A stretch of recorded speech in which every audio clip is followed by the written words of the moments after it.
Hello guys! So for today's video is gagawa po tayo nitong napakasarap at napakasimpleng mac and cheese for merienda. So ito lang po yung mga ingredients na kakailanganin natin. So 3 ingredients lang po siya. Kailangan po natin itong macaroni. So around 200 grams po itong ginamit ko. And then itong cheese. So ordinaryong cheese lang din po ito.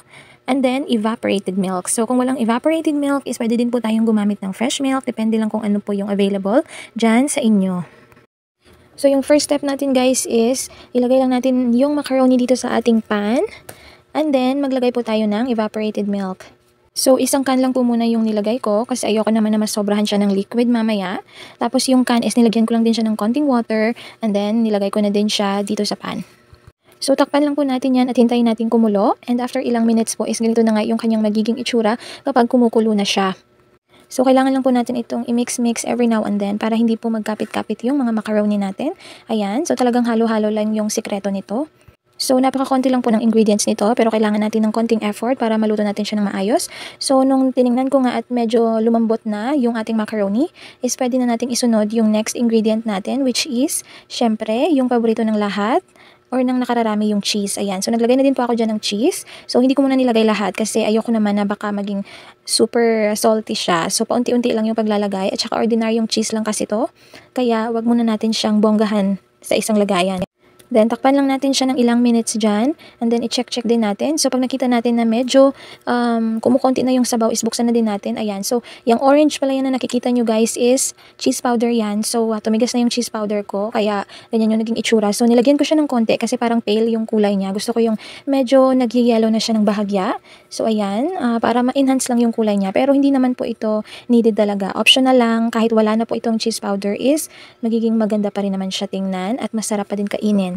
Since medyo wala na pong sabaw at hindi pa lutong-luto yung ating macaroni is nilagay ko na din po yung second can ng evap. Ayan. And then, naglagay na din po ako ng additional cheese. So, paunti-unti lang po ang paglagay ng ingredients para hindi naman po siya ma-overcook at saka hindi rin naman ma-over sa cheese kasi pangit rin naman kapag na-over na siya. Ayan.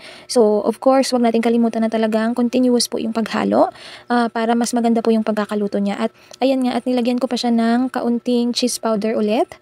Kasi parang nakukulangan pa din ako sa kulay. Kasi yung cheese na ginamit ko is parang white talaga siya. So, hindi siya nag-yellow. Kaya, ayan, naglagay na lang ako ng konting cheese powder para medyo mag-yellow naman siya ng bahagya. So, mekos-mekos lang po yan. And then, takpan natin ng ilang minutes ulit.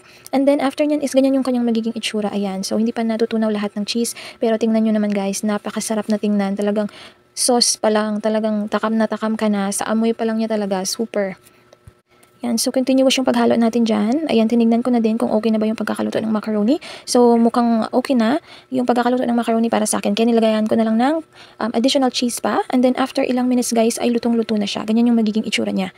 Ayan, so talagang mag-yellow na siya because of the cheese powder. So, of course, ano pa bang kailangan nating hintayin? Tikman na natin. Talagang napakasarap guys. Napaka-highly recommended. Talagang magugustuhan to ng mga anak nyo. For sure, hihingin sa inyo to every week for merienda. Itsura pa lang naman, tingnan nyo naman, itsura pa lang, talagang nakakagutom na. Super sarap niya talaga guys, lalo na pag mainit mo pa siyang kinain, talagang napakabongga. Approve yung lasa niya, super dali lang gawin, 3 ingredients lang, may masarap na merienda ka na. Hindi na talaga need ng mga super hirap na mga recipes para lang makakain tayo ng masarap. So ano pang hinihintay mo? Try mo na para ma-prove mo na talagang masarap itong ating 3 ingredients mac and cheese. That's all for today. Bye-bye!